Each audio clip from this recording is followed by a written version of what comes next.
lo dicho por el profeta Isaías cuando dijo: Él mismo tomó nuestras enfermedades y llevó nuestras dolencias. Eso se encuentra en Isaías 53 y versículo... Isaías 53 y versículo 5 me parece. 4 y 5. Si alguien lo tiene, le puede dar lectura.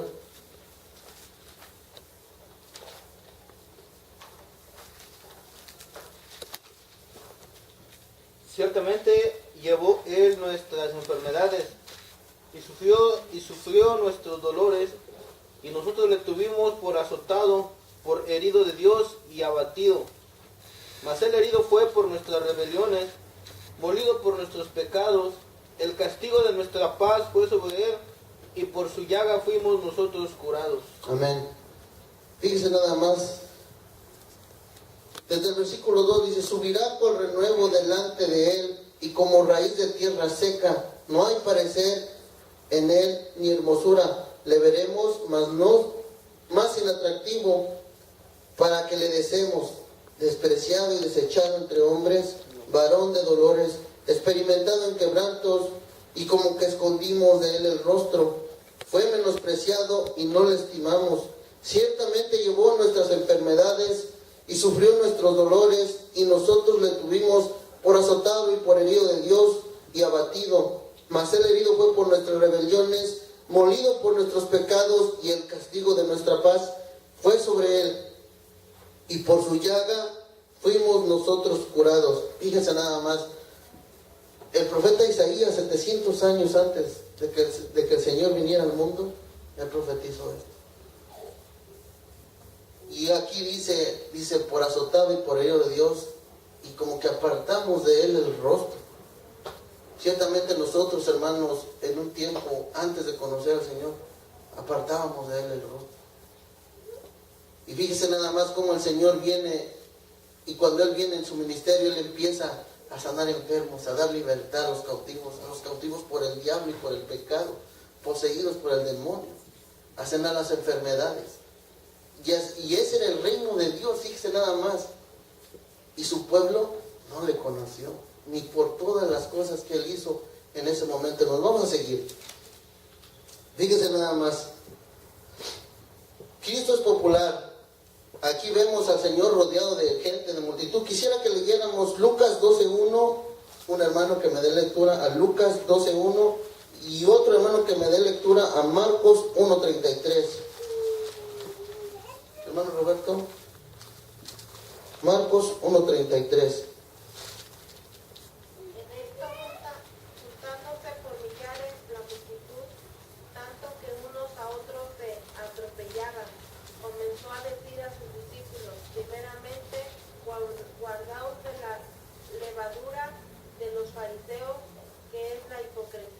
Amén. Gracias, hermana. Fíjese nada más cómo el Señor dice que la multitud buscaba tocarle, se atropellaban por seguir a Cristo. El Señor era popular, de lo que estábamos hablando. Hermano, ¿sí me puedes leer Marcos 1:33? Dice: y toda la ciudad se agolpó a la puerta. ¿Nomás el 33? Sí, eso también habla de la casa de Pedro. Dice: y se agolpó a la puerta. Fíjese nada más, porque traían los enfermos a Cristo. La gente seguía a Cristo, ¿verdad? Ahora vamos a seguir adelante. La humildad de Cristo.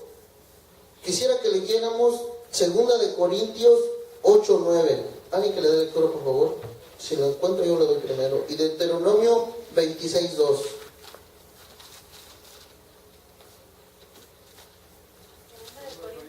Sí, 2 de Corintios 8:9. Pero mirad que esta libertad vuestra no venga a ser tropezadero para los débiles. Porque si alguno te ve a ti, que tienes conocimiento, sentado a la mesa en un lugar de ídolos, la conciencia de aquel que es débil no será estimulada a comer de lo sacrificado a los ídolos. No. Segunda de Porque Corintios. ya conocéis la gracia de nuestro Señor Jesucristo, que por amor a vosotros se hizo pobre, siendo rico para que vosotros con su pobreza pues fueseis enriquecidos. Amén. Esa es 2 de Corintios 8:9.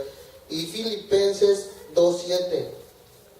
Fíjese, el Señor siendo rico se hizo pobre por nosotros, dejando su divinidad de rey y de gloria y dueño de todas las cosas.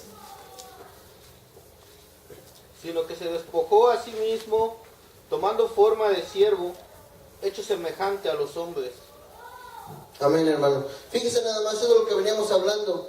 Cómo este hombre quería en su corazón buscar algo de conveniencia de Cristo, pero Cristo, dice, se despojó como hombre y murió como siervo. Ahora fíjese nada más. A último de cuentas, los escribas y fariseos fueron los que hicieron el complot para apresar a Cristo y matarle. Y fíjese nada más aquí como yo busqué en el diccionario lo que significa escriba. Escriba, dice, eran las personas encargadas de escribir la ley de Moisés y de estudiarla. Y también ellos escribían los sucesos que pasaban, los acontecimientos, todo lo que pasaba en el pueblo. Los escribas eran los que prácticamente anotaban eso como un tipo de periódico, lo que hacían ellos, ¿verdad? Entonces era gente que totalmente era estudiada. Y este hombre estudiado en la palabra y que conocía, sabía que algo había en ese hombre. ¿Por qué? Porque hacía milagros. Él conocía la palabra y lo que había dicho el profeta. Por eso decía, dice, para que se cumpliese lo dicho por el profeta. Y fíjese nada más, ellos en su corazón tal vez sabían que él podía ser el enviado, pero no le reconocían. ¿Por qué? Por la humildad que en él había. Ellos querían ver a un rey montado en un caballo y con un ejército libertador y que lo libertara del yugo romano. Pero el Señor vino a dar una libertad espiritual. Fíjese nada más lo que hace el Señor. Ok, vamos a seguir, hermanos. Jesús calma la tempestad. Y entrando en la barca, sus discípulos le dijeron, he aquí, en la barca, sus discípulos le siguieron. Y he aquí que se levantó en el mar una tempestad tan grande que las olas cubrían la barca, pero él dormía. Y vinieron sus discípulos y le despertaron diciendo, Señor, sálvanos que perecemos. Y él les dijo, ¿por qué teméis, hombres de poca fe? Entonces se levantó y reprendió a los vientos y al mar, y se hizo grande bonanza. Y los hombres se maravillaron diciendo, ¿quién es este hombre que aún los vientos y el mar le obedecen? Hermanos, esto yo cuando hablo de los milagros del Señor hace, para mí es un regocijo tan grande. ¿Sabe por qué, hermano? Porque ese mismo Jesucristo que calmó la mar y la tempestad y dice que hizo grande bonanza, es en el mismo en el que usted y yo hemos creído. Amén. Usted debe de glorificar el nombre de Dios, porque Él dice, yo soy el mismo ayer, hoy y siempre y por los siglos de los siglos. Él es Dios. Fíjese nada más, ellos no comprendían, dice, y los hombres se maravillaron diciendo, ¿quién es este hombre que aún los vientos y el mar le obedecen? ¿Por qué? Porque el poder de Dios es ilimitado. Nuestra mente humana no alcanza a comprender la magnitud del poder de Dios. Fíjese nada más, yo enumeré algunas cosas.